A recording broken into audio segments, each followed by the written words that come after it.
안녕하세요. 오늘 저녁은 별직가 신앙고백서 6항에 대해서 공부하도록 하겠습니다.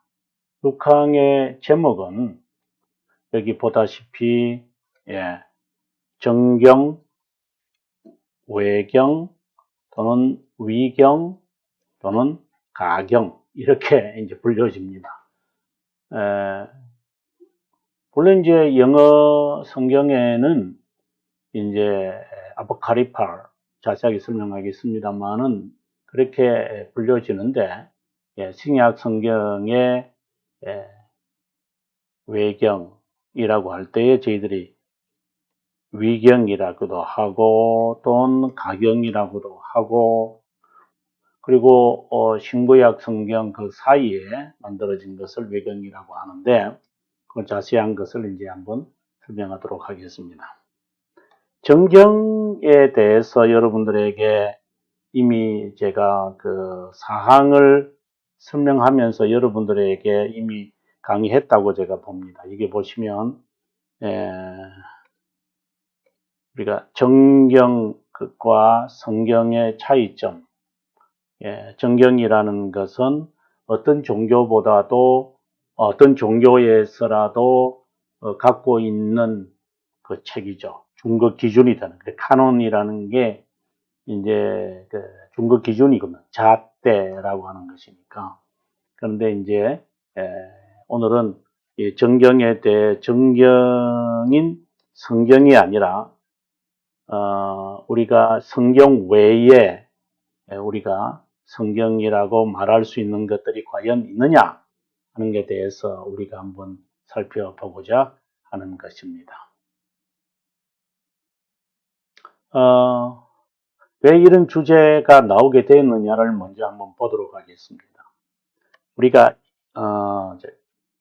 1항에서 유일무이한 하나님에 대한 이야기를 하고 난 다음에 이제 2항부터 시작을 해서 이제 7항까지 이 주제에 있고 난 다음에 그 다음에 8항 제가 자꾸 이렇게 반복하는 것은 우리가 상기하고 반복되어져야 이렇게 잊지 않기 때문입니다. 이제 11항까지 다시 이 하나님에 관한 주제가 반복이 됩니다. 그러면은 이번 2항에서 7항까지의 그 내용을 보면 우리가 2항에서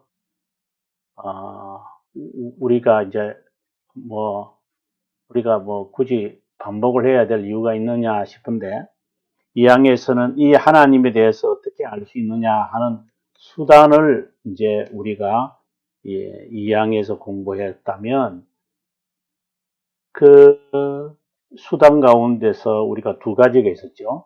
하나는 이 항입니다. 두 가지가 아니고 우주와 그 다음에 말씀이다. 그렇게 이야기를 했는데 그래서 우리가 3항에 가서는 말씀에 관한 이야기 이렇게 이 주제가 이쪽으로 돌아옵니다. 그래서 3항이 이제 되겠습니다. 그럼 4항 방금 이제 제가 소개해 드렸는데 말씀이 과연 성경인가? 이제 이 이야기를 이제 하게 되어지죠.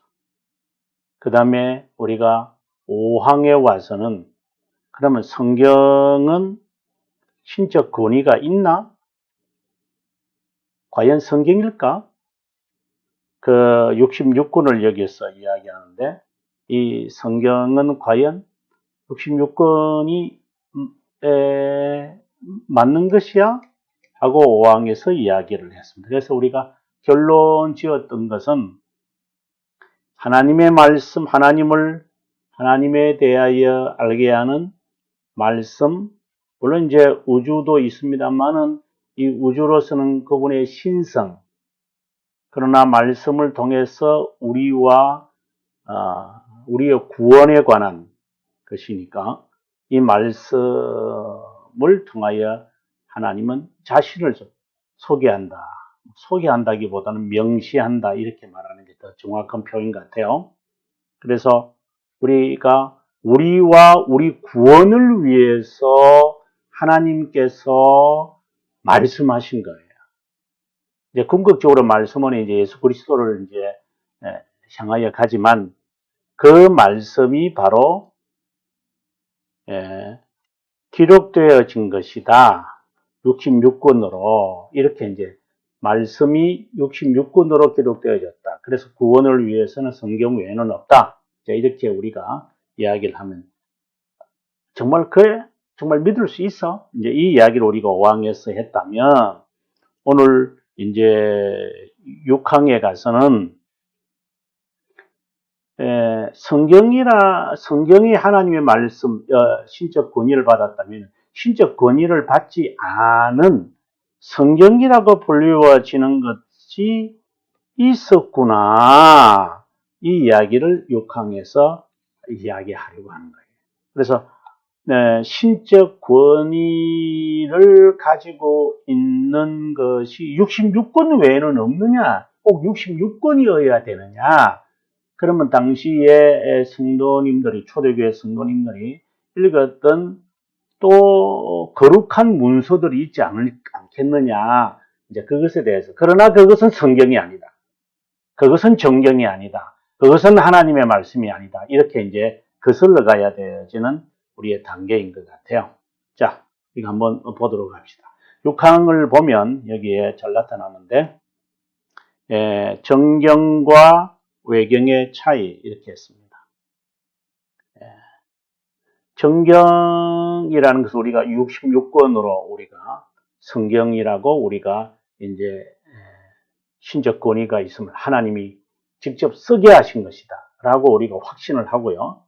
자, 신성한 책들을 우리 신성한 책이라고 하는 것은 여러분 아다시피 성경의 66권을 지금 이야기하는 겁니다. 이제 이것을 마음에 두고 이야기하셔야 됩니다.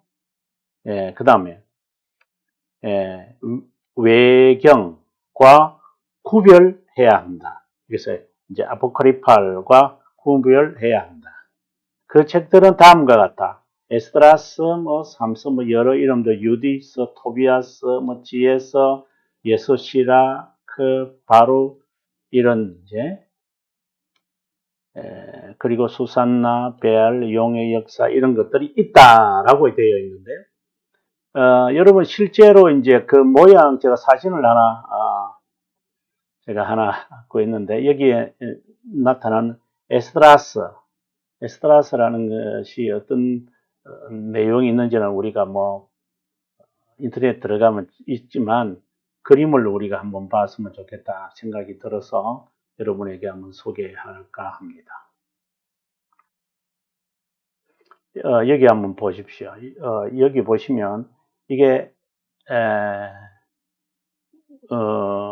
이게 아니고 죄송합니다.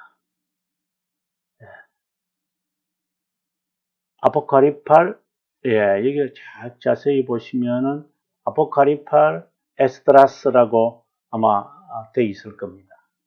그렇죠? 에스드라스라고 되어 있습니다. 이것이 여기 보면은 이제 아포카리파 해가지고 1장의 내용이 들어가는데요. 여러분들에게 아마 자세하게 크게 보여드리려면 이렇게 되겠습니다. Josias is charged to priest and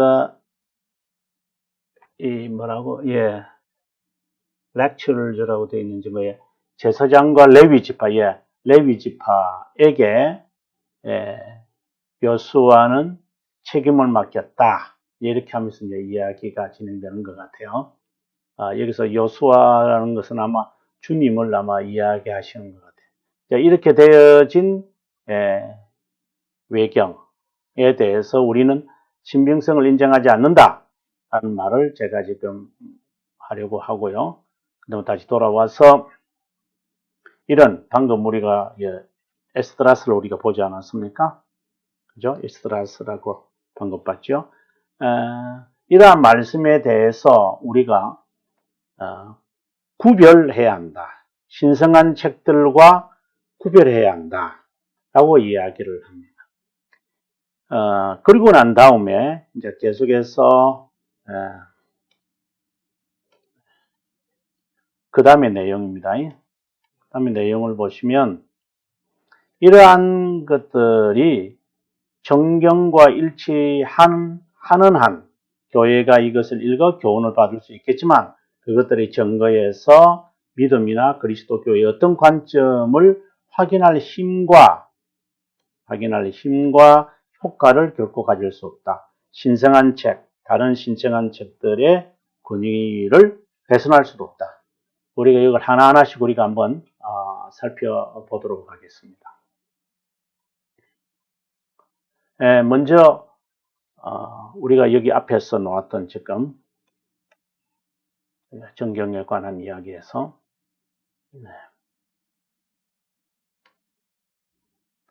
우리가 아포카리파를 앞서도 우리가 봤습니다만은 그 아포카리파리라고 하는 거, 아포카리포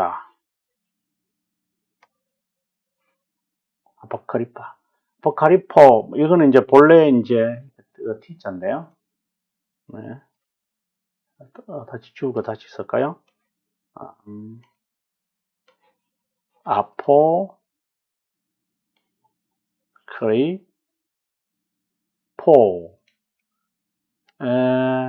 헬라에서는 프리포스라고 하는데 이 뜻은 뭐냐면 숨기다 라고 하는 것입니다.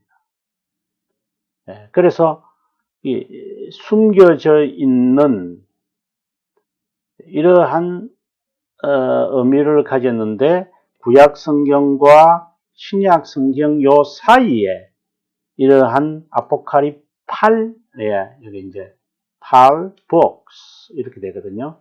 위경이라고 영어로 쓸 때는 이러한 성경들이 작성되어졌다 이렇게 되어 있습니다. 그것을 우리는 외경이라고 부르게 되죠.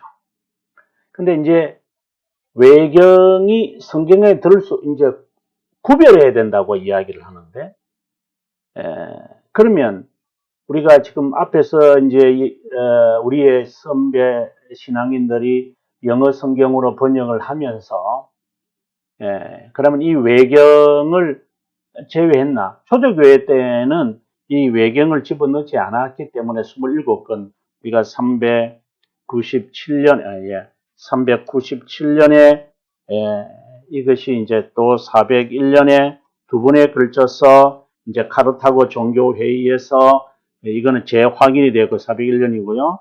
397년에 이제 정하고 401년에 재확인되고 있었다 하는 이야기를 제가 정경과 성경, 즉 사항 강의하면서 이제 했댔는데 그렇다면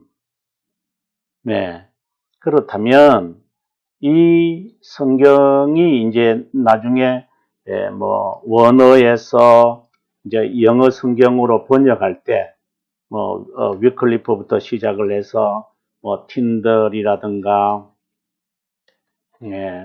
그다음에 이제 마이클 커버들 뭐 이런 분들이 이제 영어로 번역을 하면서 또는 이제 킹 제임스 버전 이런 성경들이 이제 이 외에도 뭐 영어 성경이 있고 뭐 이랬죠.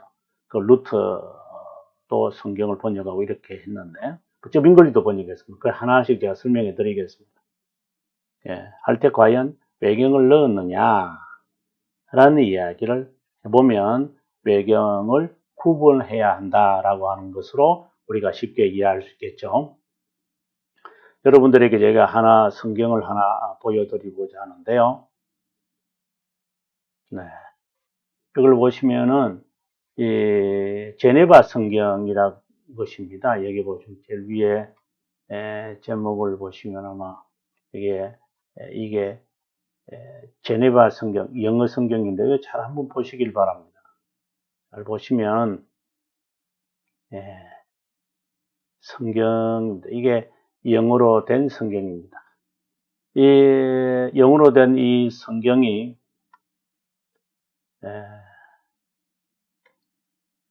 1560년에 제네바 바이블이라고 해서 영국에서 제네바로 종교의 자유를 얻어서 피신해 온 분들이 성경을 영어로 번역을 합니다.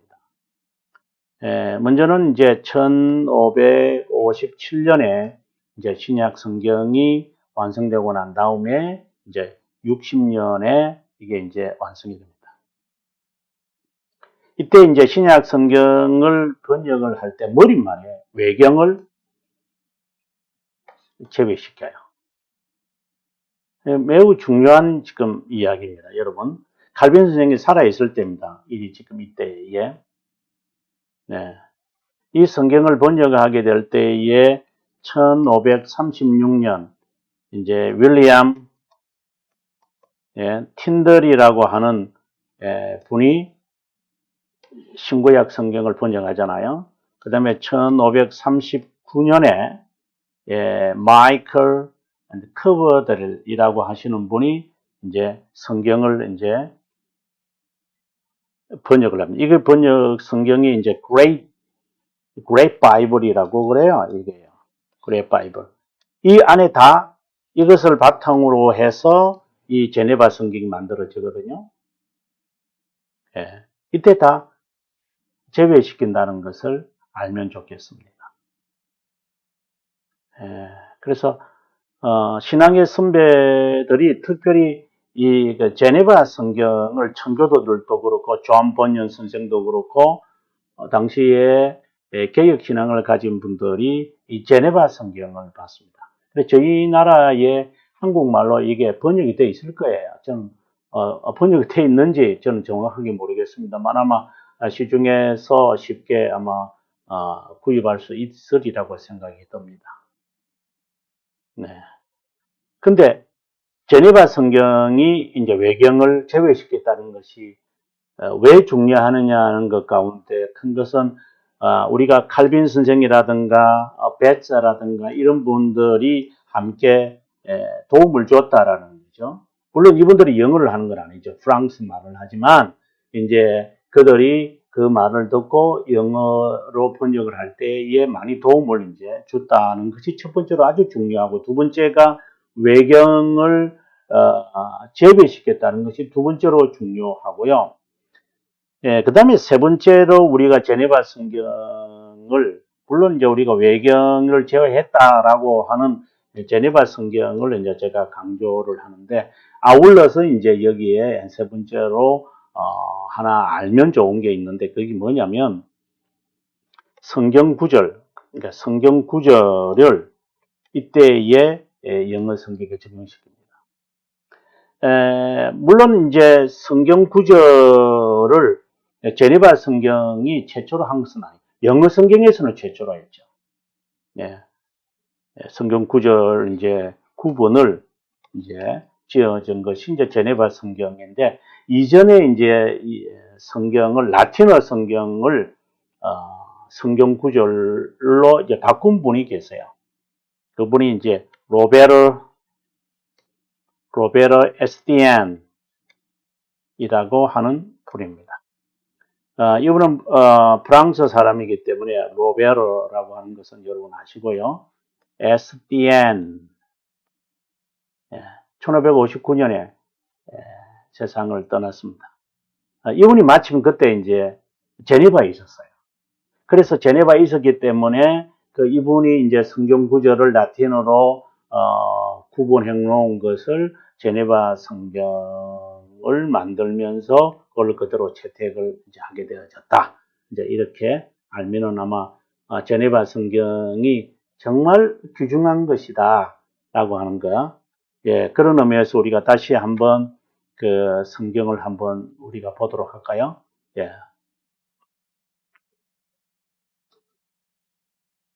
정말 이게 보면서 가슴이 뭉클해지고 성경 구절 여러분 여기 성경 구절이 보이시겠죠? 성경 구절이 그죠? 그렇죠? 마태복음인데요. 나중에 한번 여러분들께서 구입을 해서 볼 수 있으면 좋겠다. 하는 생각을 해봅니다. 자, 그리고 이제 우리가 외경에 관한 이야기를 우리가 들어가기 전에 우리가 또 한번 생각해 봐야 할 것들이 있습니다. 예. 지금 외경이라는 것이 구약 성경과 신약 성경 사이에 만들어진 것이다.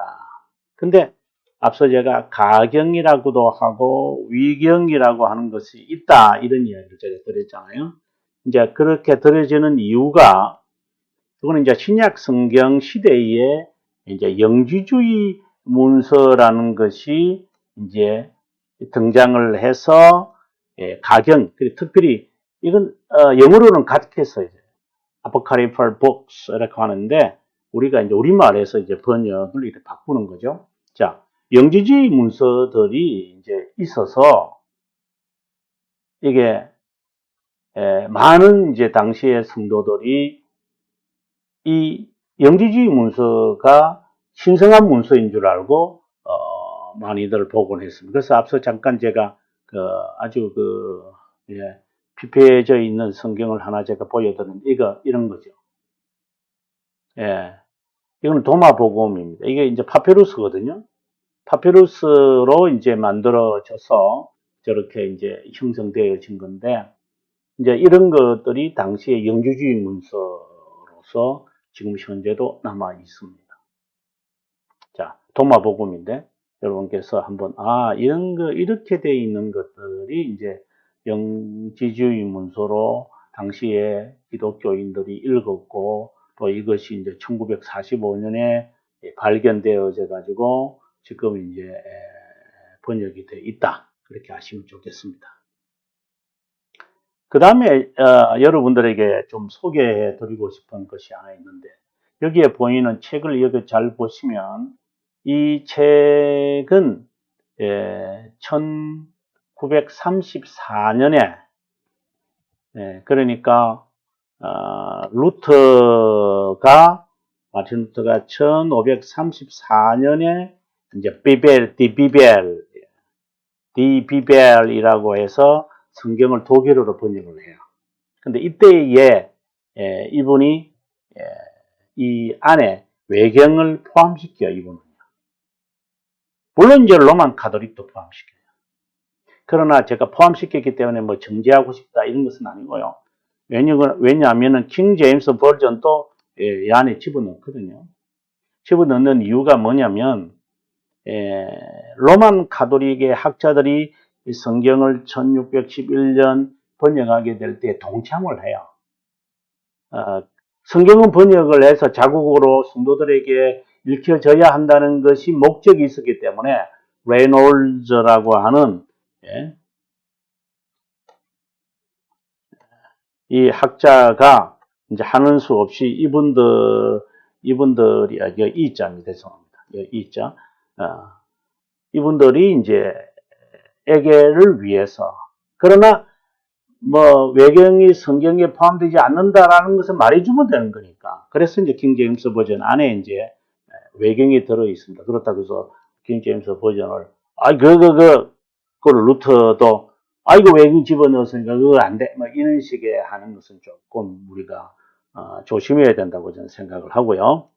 그래서 어떤 사람들은 킹 제임스 버전만 뭐 말씀 보존회와 같은 사람들, 이것이만이 하나님의 말씀이다, 뭐 이렇게 이야기를 하는데, 그건 조금 너무 지나치지 않는 생각이 듭니다. 자, 제가 지금 말하고 싶은 것은 뭐 외경을 포함시켰기 때문에 이분들의 가치를 없애야 된다, 그렇게 생각하지 마라 라고 하는 말을 제가 조심스럽게 드리고 싶습니다. 그 다음에 여러분들에게 하나 더 알려드리고자 그림을 하나 더 보여드리는데, 한번 이것은 이제 루터가 이제 성경 번역한 거고요. 그 다음에 여러분들이 보여주는 게 이거예요. 이거 잘 보시면 여러분께서 얼마나 잘 보이는 것 저는 모르겠지만, 이게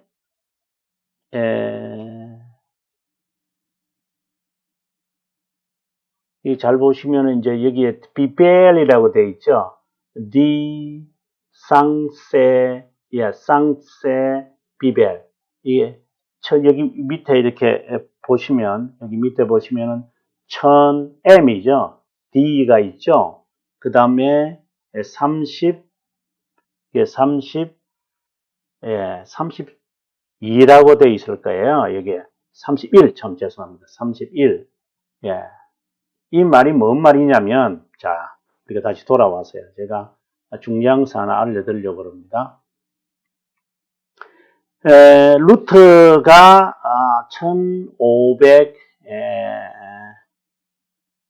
1534년에 성경을 번역합니다. 그래서 아주 중요하다라고들 이제 사람들이 말을 많이 합니다. 그런데 저빙글리가 제가 그 저빙글리가 그 살았던 그 집에 제가 방문했습니다. 그 방문해가지고 그분이 이제 살았던 것을 제가 보고 봤습니다. 보고 깜짝 놀랐습니다. 그 허름한 집을 그대로 있는 것을 보고요. 근데 거기에 이 성경이 있는 거예요. 1531년에 여러분 1531년에 저빙글리는 이미 성경을 번역을 했어요. 이 비벨이라고. 예. 이 1531년이라는 것은 대단히 중요합니다. 34년에 독일어 성경을 번역하기 전에 독일어 성경을 이 저빙글리가 이 성경을 번역할 때에 어떤 성경을 참고했느냐면 제가 그 오늘의 교회에서 365일에서 오늘 아침에 제가 강의를 했습니다만은 그 왈도파들이 그 성경을 물론 완전하게 번역하지는 않지만 이제 부탁을 해서 이제 프랑스어로도 번역을 하고 독일어도 번역을 했다고 알려드렸습니다. 이러한 성경을 바탕으로 해서 이 저빙글리가 이 성경을 번역을 하고 루트도 이 성경 번역을 합니다. 그래서 개혁 신앙을 가진 분들은 루터파가 성경을 갖기 전에 이미 이 성경을 소유하고 있었다. 여러분 이해가 되시는지 모르겠는데 제가 지금 강조하고 싶은 말은 루터가 1517년에 종교개혁을 일으켜서 1534년에 이제 성경이 번역했다. 매우 중요하다고 이야기해요. 하지만 저빙글리는 우리 개혁파죠. 1519년에 이제 저빙글리가 쭈리익에서 이제 목회를 하고 그 전에 이제 그분이 이제 조금 방황하는 시간이 1516년에서 이제 그분이 아이치달런에서 이제 이분이 이제 수도원에서 그하고 이제 여러 책들을 보면서 복음에 관한 메시지를 선포하고 그리고 원어로 사람들을 가르치고 이제 원어 성경을 가지고 가르치고 이제 하는 그런 작업이 있어요. 그렇게 하고 난 다음에 1531년에 성경을 이미 번역을 했다라고 하는 거예요.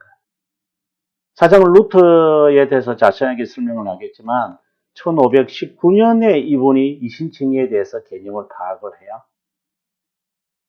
그런데 저빙글리는 이미 1519년에 이제 1월 1일 날 1월 달이죠. 1월 1일이 이분이 쭈리익에서 목회를 하게 될 때 이미 복음에 대한 설교가 시작된 거예요. 1517년에 10월 31일 날 뭐 95개 조항을 붙였다라는 것은 아무도 모르는 이야기고요. 학자들이 나중에 200년 후에 이제 이 날을 정하는 거니까 그렇게 중요한 것은 아니고 일자가요. 중요한 것은 성경을 31년에 여기는 34년에 라고 하는 사실을, 이거는 사실이면 팩트입니다.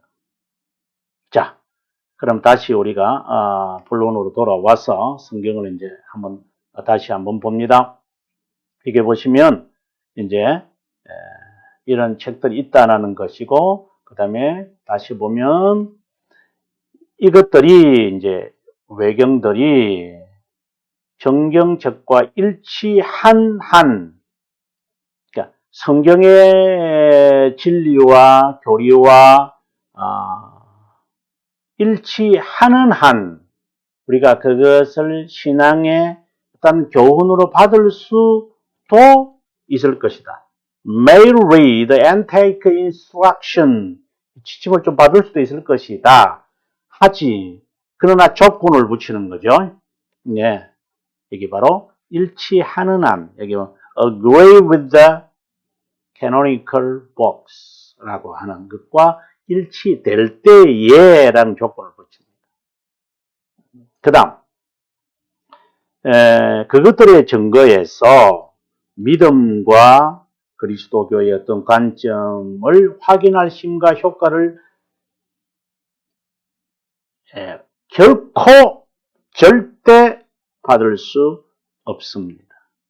동시에 그것이 다른 신성한 책들, 바로 성경의 권위를 훼손하지 못할 겁니다.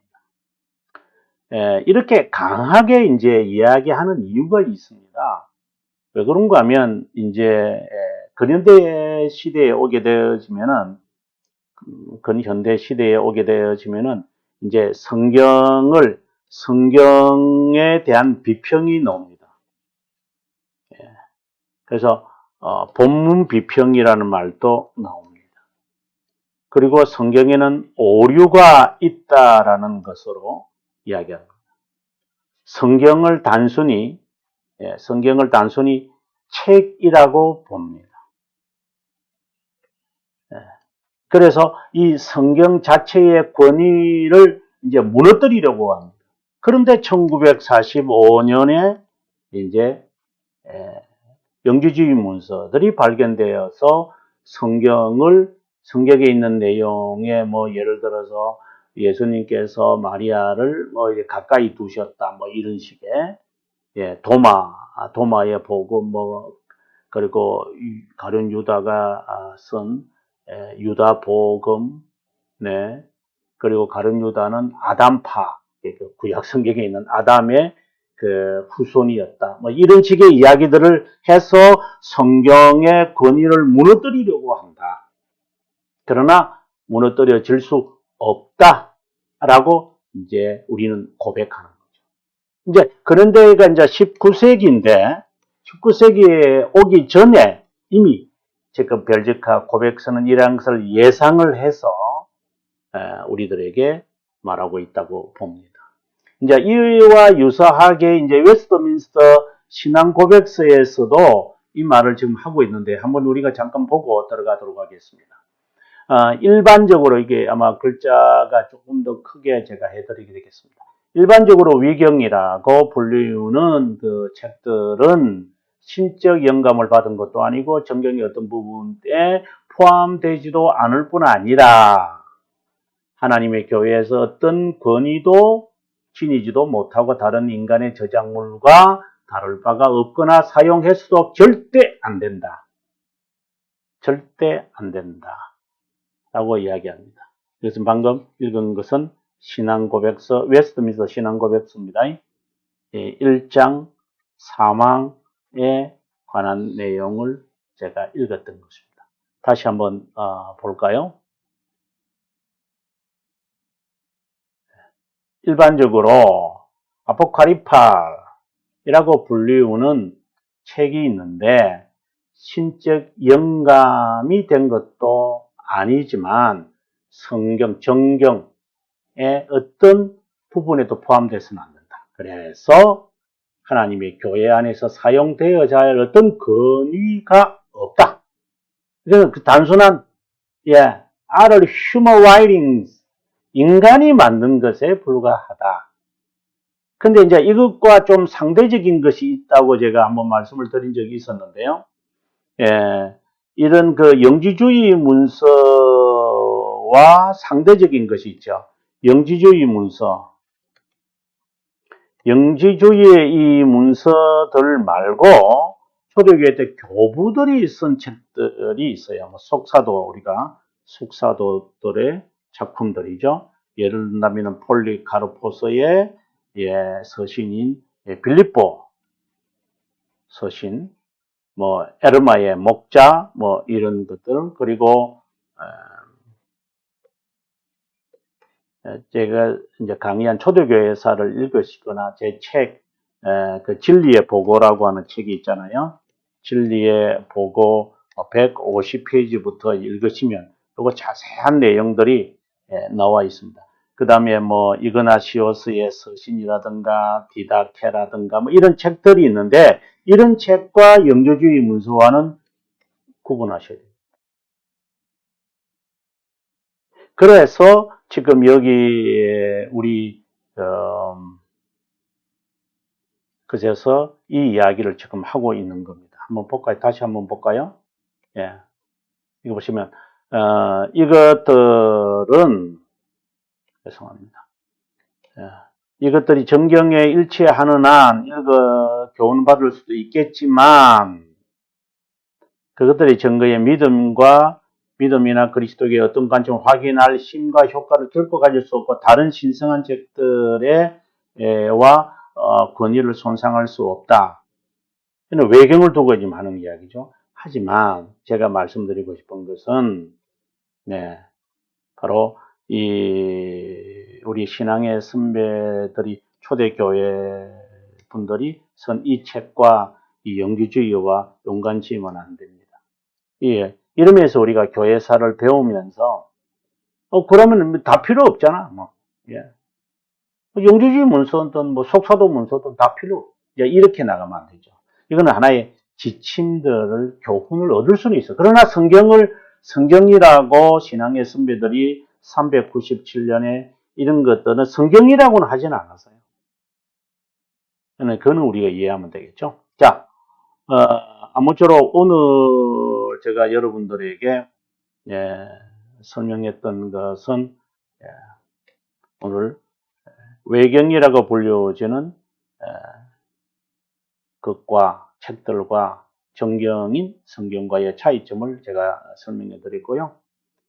다음 시간에는 여러분들에게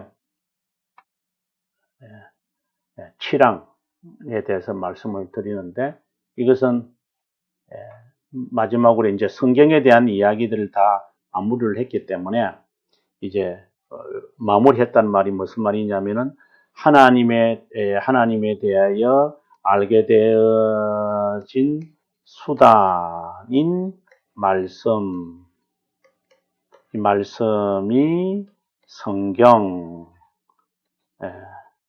이 성경이 정경, 그리고 이 말씀은 외경과 구분해라.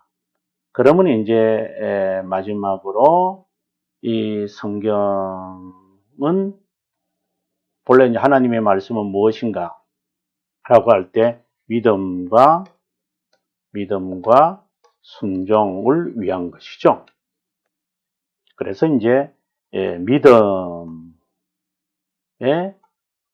믿음의 유일한 규칙이다. 그래서 이 믿음에 관한 이야기를 이제 하려고 7장에 가서 이야기를 합니다. 이 이야기는 제가 그 5항에서 아마 제가 강의를 하면서 이것은 그 믿음의 규칙이다 라는 말을 하고 믿음의 항목이다 이런 말을 제가 아주 강조를 많이 했습니다. 믿음의 규칙, 믿음의 기반, 그리고 믿음의 확인, 이 부분을 제가 이제 아주 5항에서 강조를 참 많이 했거든요. 이제 그것으로 다시 돌아가서 이제 이 성경은 믿음을 위해서 유일한 규칙이다. 오늘 이야기하면서 그 믿음의 대상이 누구냐? 바로 하나님이라고 해서 이제 다시 이렇게 돌아가겠죠. 그래서 삼위일체의 파랑부터 시작되어집니다. 예, 긴 시간 동안 여러분에게 강의를 했는데요. 오늘 강의는 어떻게 본다면은 하나님의 말씀이 성경이다 라고 하는 점을 이제 쭉 구체적인 이야기를 하고 이제 결론으로 7항에서 이제 믿음, 바로 하나님에 대한 무엇을 믿어야 될 것이냐라고 하는 것. 하여튼 이런 무엇을 믿어야 될 것이냐라고 하는 이 믿음은 본래 이제 하나님의 말씀에는 우리와 우리의 구원을 위해서 주님께서 말씀하신 것이 이제 기록되어져 성경이 되기 때문에 우리가 우리 구원을 위해서 우리 자신을 위해서 하나님이 어떤 분이냐라는 것을 우리가 배워야 되겠죠. 이제 이러한 어떤 맥락들이 있음을 우리가 알고 우리가 계속해서 제가 반복을 하겠습니다만은 이 신앙의 고백을 통해 분명하고도 확고하고도 바른 신앙관을 가졌으면 좋겠습니다. 예, 저는 다음 시간 7항을 강의해 드리도록 하겠습니다. 감사합니다. 오늘도 좋은 밤 되시고 내일 아침에 오늘의 교회사 4월 17일에 관한 17일인가요? 16일이네요. 16일에 관한 이야기를 하도록 하겠습니다. 감사합니다.